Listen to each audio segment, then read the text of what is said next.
Again, I wanted to record this video so we could finish out the instruction from today, week 27 class, which we had some technological problems and we weren't able to complete for many of us.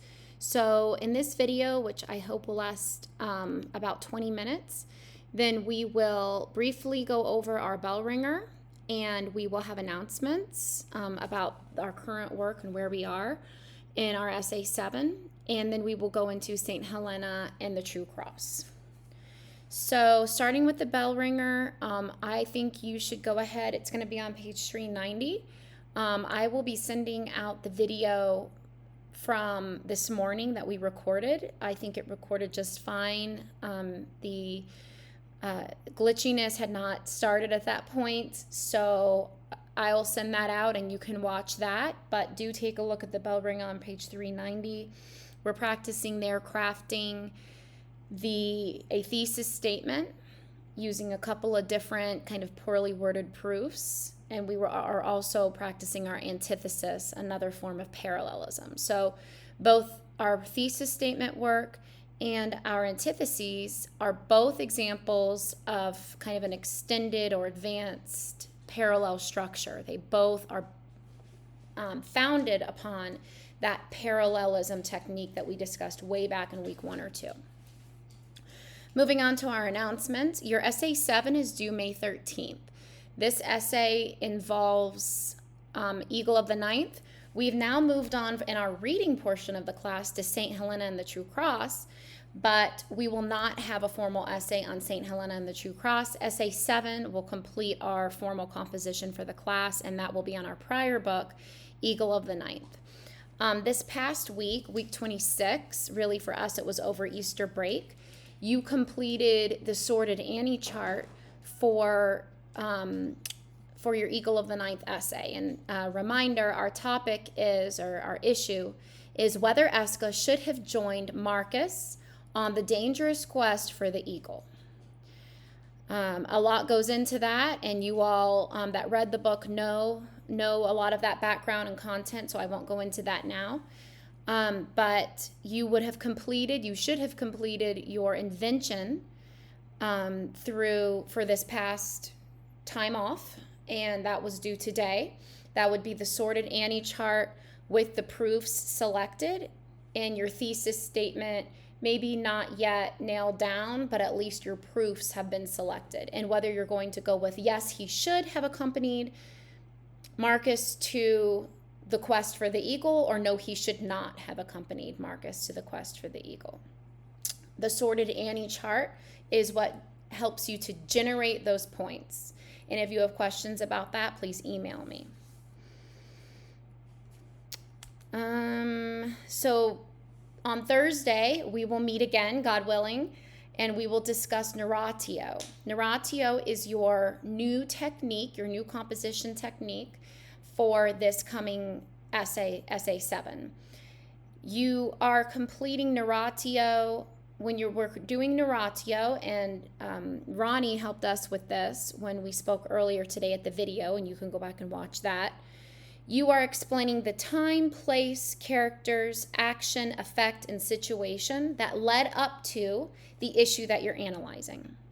And we talked a little bit about what that might look like for Essay 7.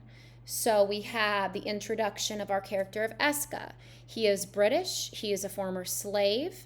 He has just been freed by his master Marcus, who has also become one of his best friends. Marcus and Eska are the best of friends. In fact, Marcus acquired Eska as his slave only really to rescue him from his work and his life as a gladiator, which was very demeaning and very dangerous work. So you get the sense that Eska was never really Marcus's slave, that he was certainly his manservant, but that they were more close friends. We discussed which characters we might include in a short narratio introducing Essay 7. We would want to explain why it is that Marcus wants to go on a quest to find this eagle. We will go more into that at our meeting on Thursday, into the subject of narratio. Narratio meaning simply statement of fact. You would state a fact when you were introducing a court case or major court decision. You would give a background on what the plaintiff or the defendant, what their case was, how did this come about, this dispute that they're now taken all the way up to the court, right?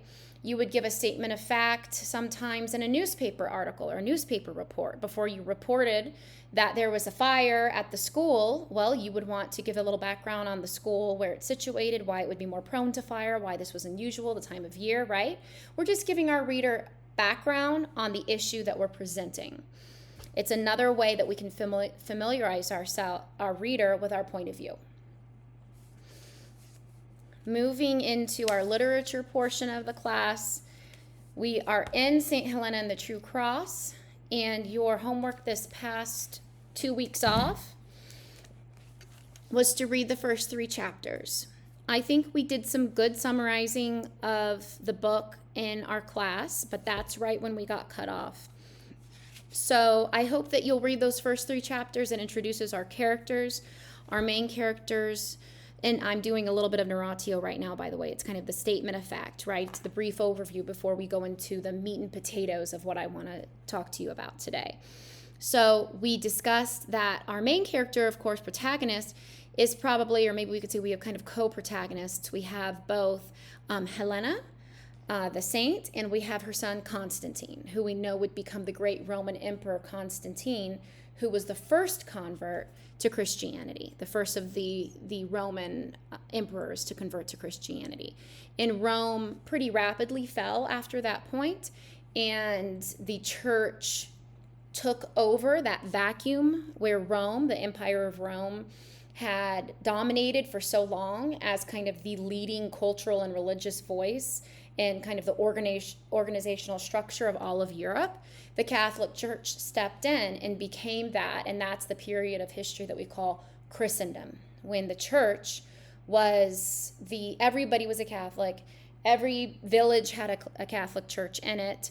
There just was every part of life was kind of saturated with the liturgy and Holy Mother Church and the prayers and the church calendar. So we're in a time of transition now historically at that macro level. We're transitioning from the Roman Empire period to Middle Ages or Christendom. And St. Helena and Constantine, her son, who we have in this book a great portrait of him as a young man, were central figures in that, especially Constantine. So in the beginning here, and what I want to do is I want to get to chapter 4 with you. That's what I had hoped we would work on today. Chapter 4 is really, really good. Louis de Waal is a great writer, and he really makes the truths of our faith and some of the tenets of our faith that can seem dry when we look at them in the catechism. He makes them come alive through characters and through setting and plot. It's great the way he does that. He wrote many, many books, and I would encourage you to keep reading him after we complete this selection. So we have Helena, and she's a British princess who is married to a Roman general. And they are living in Britain, but of course Rome at this time in history is occupying Britain. And Rome has been there for a long time, and the Britons, as they were called, have become very used to their Roman occupation, and the Romans have even begun to intermarry with the British and vice versa, and the two cultures have assimilated with one another. Well, in the book, we have an attack on the island of Britain from a disgruntled or dissatisfied Roman officer who gets a bunch of other Romans and some of the British together and attacks his own government and tries to take over leadership of Britain from the headquarters in Rome. And I don't know the exact pronunciation. Maybe one of you listened to this on audiobook and you can help me. But I am calling them the Carusians. It's the Carusians that have taken over. It's this sect of Romans who are trying to take over Great Britain. Well, that's the military or historical setting. But the real story we know lies within Helena's heart, because at the same time that her home is taken over by these Carusians, she loses her husband to infidelity. Her husband, who was a Roman general, becomes Caesar, which is a great thing, it seems at first.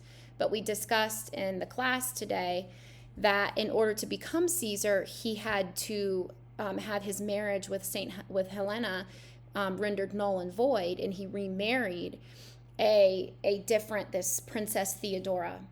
And he was required to do that so that he could attain the level of Caesar. And that was something that occurred a lot in Roman times. They could have multiple wives. That was certainly possible and acceptable.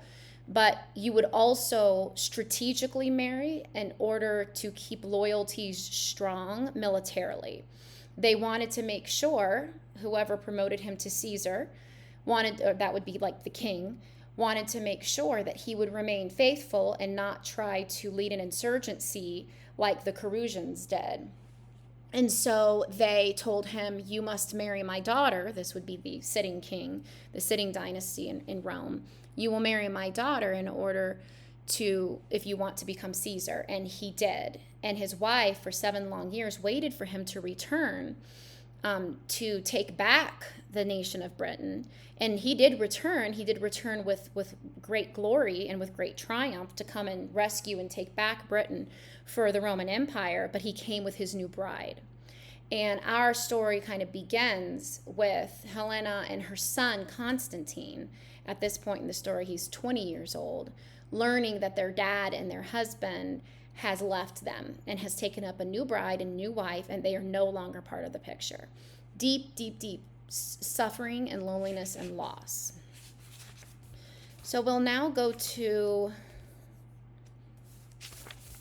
chapter 4, which is the beginning of this coming week's reading. And I'm just going to read this for you. This could replace your reading chapter 4. Please read along with me in your book, and we'll stop occasionally and discuss what we're reading. Take a drink. Chapter 4, The Secret of Suffering. We see in the picture at chapter 4, we see a man.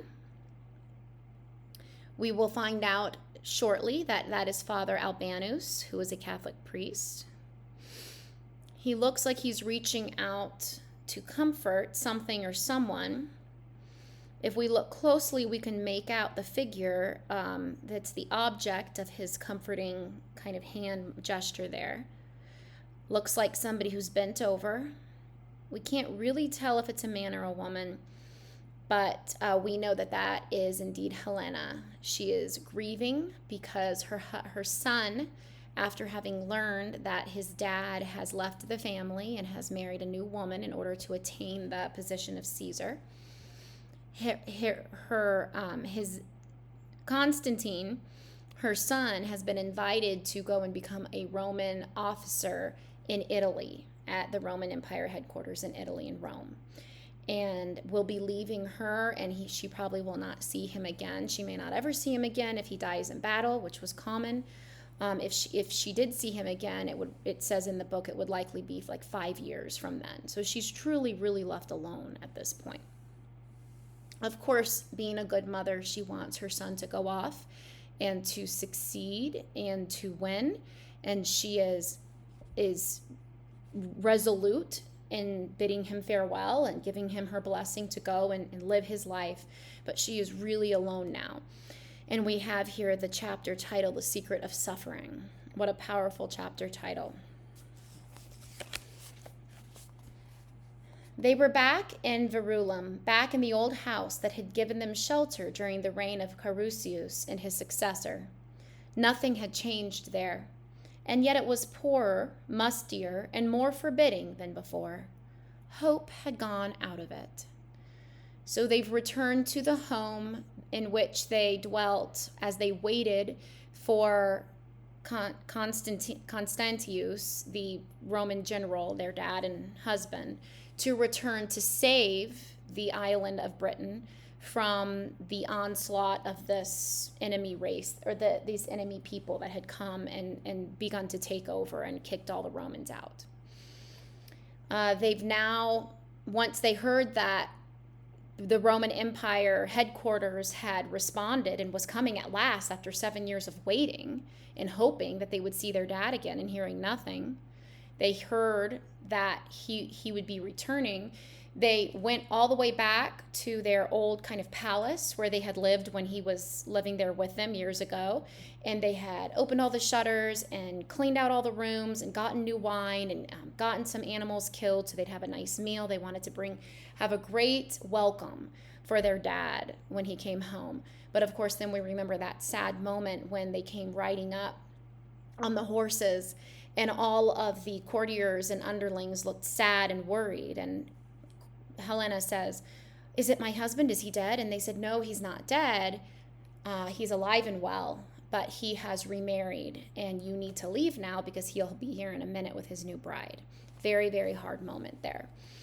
So we begin chapter 4 with Helena back at the old place where she had lived for the 7 years as she waited. She's now been kind of exiled from the palace. For weeks, Helena would not see anybody, not even Constantine. Twice a day, one of the 2 slaves she had kept in the household brought her food. Sometimes she ate a little, sometimes nothing at all. She wore black like a widow, the slave reported in a whisper, and she was terribly pale, but she never cried. All right, so this is actually prior to Constantine being called away back to Italy. So Constantine is still with his poor mother at this point. Constantine's days passed slowly. Every day seemed to have far too many hours. When Favonius brought the news, picked up as usual at his favorite inn, that the rest of the Carusian forces had been routed and that the whole of Britain up to the Great Wall was in Roman hands again, his face lit up for one brief moment. Then he said sullenly, "Rome's hands are no longer clean." "They never were," Favonius said with a shrug. "There isn't such a thing as clean history. No good fretting about that. All a soldier can do is try to keep his own hands clean. That is often not possible either." He walked off. No point asking the young master to have a fencing bout. He knew the answer he would get beforehand. Unclean, Constantine thought. Rome is unclean. The whole cursed world was unclean. No wonder so many Stoics preferred suicide to going on living in a world like that. A world where a husband could repay the love and loyalty of his wife by vilest treachery in order to satisfy his ambition. Constantine considered that he himself should not have come back to Verulium. He should have stayed on in the villa until the great Roman commander came with his new wife, so that he might repudiate him as a father and tell him that he hated and despised him in everything that he stood for. If the Romans had thrown him into prison or killed him outright for this offense against the dignity of Caesar Constantius, well, so much the better. What good was it going on living here without anything to do, without a future? One thing was certain. He would never accept anything from Caesar as long as he lived.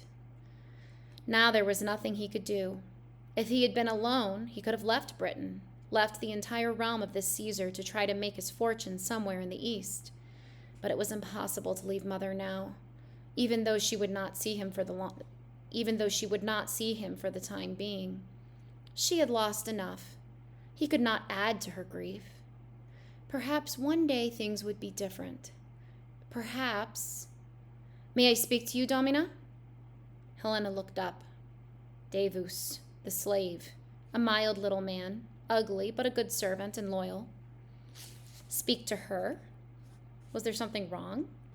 What did it matter if there was, she thought. Everything was wrong. Perhaps Constantine? What is it, Davus? You haven't touched your food again, Domina. I'm not hungry. It's not my station to talk to you, Domina.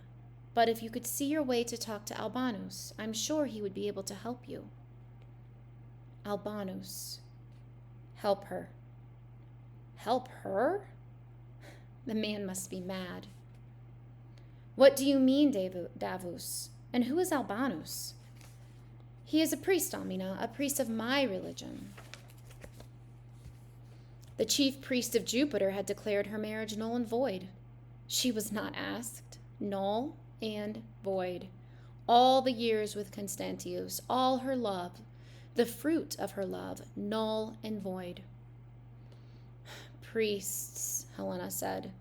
I will have nothing to do with priests. He knows the secret of suffering, Domina, Davus said. That's why I think... Go, she snapped. Davus slunk out. The secret of suffering. Such nonsense. What was secret about it? It was not hidden. It never had been. The world was full of it. Full of blood and misery and the tears of the guilty and the innocent alike. And that was why all priests were humbugs, talkers of rubbish, trying to cheat anyone gullible by saying that they were particular favorites of this god or that, and that they could placate the god's wrath and make things all nice and rosy for the generous giver. They would assume a mysterious air, as if they knew all about the world of gods and were in constant communication with them. They acted as though they themselves were gods, were almost gods. Slaves, of course, would believe in that sort of thing, Helena thought. Perhaps that was the only consolation of a slave's life. She would not see a priest, whether he be a druid, a chief priest of Jupiter, or the servant of any other god or goddess. Okay, let's pause here for a moment. So Helena is hearing her little slave Davus come and suggest speaking to his religious master, who was a Catholic priest. How interesting that our author, Louis Duval, introduces the Catholic religion from the mouth of the greatest underling in that the story has, right? Just the mouth of just the slave. He's the slave's priest, or the slave's religion. And how fitting that it would be, because we know that when we decide that we are going to give our hearts to Christ, that we then take his yoke upon us and we do become his slave. We serve him with anything and everything that we have. So that's a great portrait there of our faith and of our religion, I think. Of course, he's speaking with an soon-to-be empress, and that's also very telling of the power and the glory of our faith, because great kings and queens have been Catholics too. At this point, Helena has never even heard of the Christians, or if she has, it's in passing. She doesn't know much about them. She's thinking of priest in terms of the Druid priest that we also saw in Eagle of the Ninth, where they were just kind of like local spiritualists, kind of fortune tellers. That was the only kind of form of religion that they had. And they might come and give you some counsel and maybe sprinkle some special potion over you and give you some ideas for the future. And then they would leave, and probably after you had paid them well. That was the extent of their intimacy with a creator god or with a god at that time. So when she hears of this new priest, Albanus, it's the same as all the rest of them. What difference is there? He's the same as one of the Druid pagan priests, or the priest of Jupiter that rendered her marriage null and void. Back, beginning again at the bottom of page 44. Constantius had never believed in priest or god either. He had to comply with the usual things, of course. The morning and evening sacrifice to Lares and Penates. I take it those are some random Roman deities. For the sake of the servants. The thank offerings in the temple of Jupiter on Foundation Day and on the anniversary of the emperor. The religious ceremony when one of his officers married. That kind of thing. But that was no more than a pattern of formalities, a tradition. Possibly, too, it was a good example to give to the troops. It was always better when soldiers believed, not only in their general, but also in some sort of god. One day, they might no longer believe in their general, but they would still believe in the god, small g, and that might well prevent them from killing the general. And what was true about generals was true even more about Caesars and emperors. Helena's father, old King Cole, had really believed in gods. Yes, and in goddesses also. But they were no more than glorified symbols of the virtues of his people. The Trinovants were a warlike people, and their main god was a great warrior. They were a fertile people, and their goddess was a superwoman with an army of children. All the Trinovants were her children. Her father had loved his gods because they were part of the Trinovant life. Most likely the gods were no more than a human invention to comfort men when life became unbearable. The foolish could not see that if there were gods who cared at all about human beings, life would never be unbearable. That there would be no need to run to them and ask them to remember their duty. So that articulates one of the top apologists or arguments for atheism or against the Christian God is, what about suffering? And Queen Helena has just spoken that. The foolish could not see. The foolish meaning who? The foolish meaning the people who believe in the gods, religious people. Religious people could not see that if there were gods somewhere who cared at all about human beings, life would never be unbearable. Why? The argument goes, well, because if there's an almighty God who can do anything and loves you, he would never allow suffering in your life. He can do anything, right? That's one of the strongest arguments against the Christian religion that exists. We go on. And that there would be no need to run to them and ask them to remember their duty. This is what Helena is saying in her head to herself. Helena gave a bitter laugh. It might be amusing to ask Davus whether his Albanus had an answer to that one. It might be even more amusing still to ask Albanus himself. Davus, that impertinent little nobody, invited his Albanus to come in, although she had not asked him to do so. Her first reaction was to tell him to leave at once. He was not wanted here. But she could not help feeling that it would have been cowardly.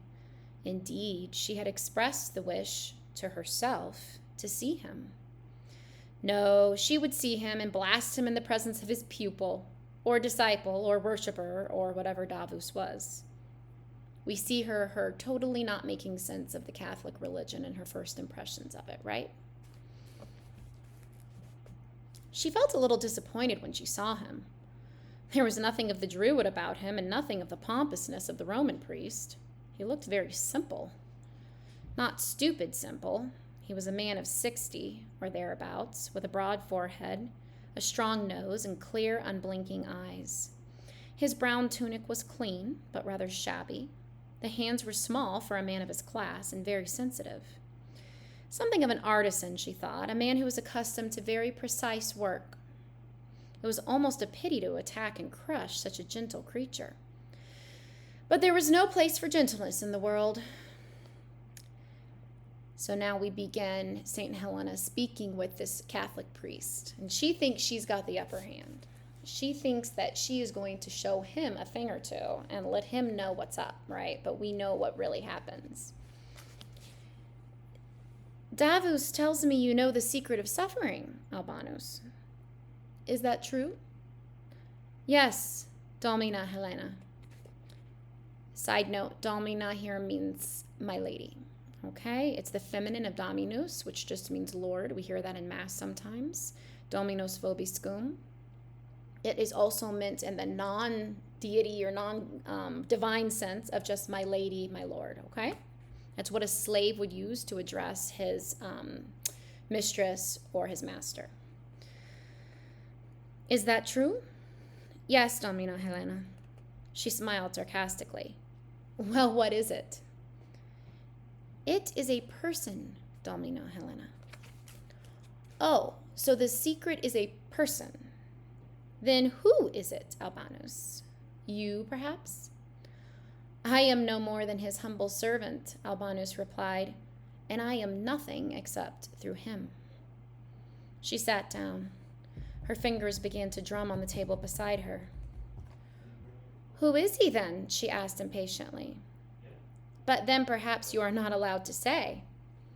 You are a priest, Davus tells me, and priests are always so fond of making mysteries of everything. He is Jesus Christ, the Son of God, Albanus replied calmly. So that was it. The man was a Christian. She knew all about Christians. They were a small, insignificant sect originating somewhere in the east, in Judea or Galilee, one of those outlandish places. Some people seemed to think that they were rivals of the Mithra worshippers, but surely that was nonsense. There were Mithra temples everywhere, but so far she had never seen even one single temple to this Christian god. Christians were simple people, most of them poor, going in for some kind of Oriental mysticism. This is interesting because we're getting a contemporary look from a contemporary voice of what a pagan or non-Christian, Roman, non-Jewish person would have thought when they first heard of the Christian sect back at the very beginning. They were definitely not popular with the government.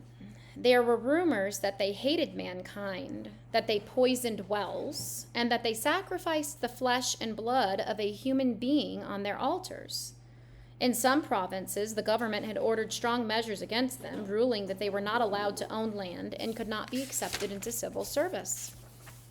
She seemed to remember that Constantius had mentioned them once or twice, but she could no longer recall what he had said about them. So, Albanus was a Christian. She would have broken off the interview at once if it had not been for that strange manner of the secret of suffering being a person. So she's intrigued that the secret of suffering, in quotes, is a person. The secret is a person. Interesting. She said, "It's a Jewish sect, I hear. Why should you, a Briton, believe in a Jewish God or in his son?" The Jews were the people chosen by God, Albanus explained patiently. They were the first to carry the truth of the one God through the centuries. All other peoples believed in a multitude of gods, most of them no more than symbols of natural forces. The Jews were chosen also to bring forth the Christ. What does that mean? That means that they were chosen as the people who would physically bear the Christ, right? He was, by his nationality, a Jew, who would save the world through his life and death. But you just said he was the son of your God. This is St. Helena talking. And so he was, but all that was human about him was of his mother, a Jewish virgin. He partook of our humanity so that we might partake of his divinity. He doesn't seem to have been very successful, Helena jeered. Or do you believe that all is well with the world now? The world was lost, Albanus said, but it is one thing to save a man from drowning, and another to restore him to full health. The Christ is the remedy. But the patient must accept the remedy if he wishes to be healed. One thing is quite certain. There is no other remedy but the Christ, and there never will be. Helena shrugged her shoulders. There are so many religions, she said. Why say Christ if you can say Mars or Diana or Isis? Because all of the others are fables, symbols, and do not really exist, Albanus replied. Neither does your Christ, she interposed. Surely he has been dead a long time? Why, there were Christians at the time of Tacitus and Suetonius. He died 261 years ago, Albanus told her. He was crucified for you. For me? She exclaimed, horrified and shocked. What an absurd thing to say. For you, Albanus repeated, and for me and Davus, for your son, for the emperor, and for every one of his slaves, for the Germans over the Rhine, the Negroes in Africa, and the people in the countries beyond Persia and India, for all those who died before him and all those still to come, and yet for every one of us alone. He was the great sacrifice that reconciled God with mankind. Albanus then said, Have you ever seen anybody die by crucifixion, Domina Helena? She gave a shudder. No. There is no more painful death. Albanus's voice sank to a mere whisper. And just that death he would endure for our sake. And in dying, he took on himself all of the sins and crimes that had ever been committed or ever would be committed, so that they could be pardoned. In what other religion, Domina, does God descend on earth to take upon himself a human life, human suffering, and the most terrible death? There was no answer to that. And we will stop there for today. I do plan on reading the rest of this chapter to you through this same kind of medium. We probably wouldn't have gotten through the whole thing today in class, even if technology had cooperated. I'll probably come on and do it again tomorrow and post the video. I think that this chapter is so well done and so important and so well portrayed that I want you to have it, and I want to make sure that you really get its meaning, and I think it's worth it to read it out loud. And reading out loud is something I enjoy and I don't mind, and I like to do it. So if it helps you, good. If not, no worries. All right. We will meet again live on Thursday, and I am confident that we will have a solution to our ongoing problem. I believe it is related to the fact that another Zoom user on the same call is joining from my same Wi-Fi network. So I plan to call Zoom technical help in the next 24 hours and see if there's something I need to do differently. Maybe send Logan to a neighbor to join from there. We will get this resolved, and I thank you for your patience with it. And this kind of little suffering and inconvenience does make us stronger, and it is a gift. So that's something we can take with us as we finish out this chapter. So God bless you, and I will see you guys next time.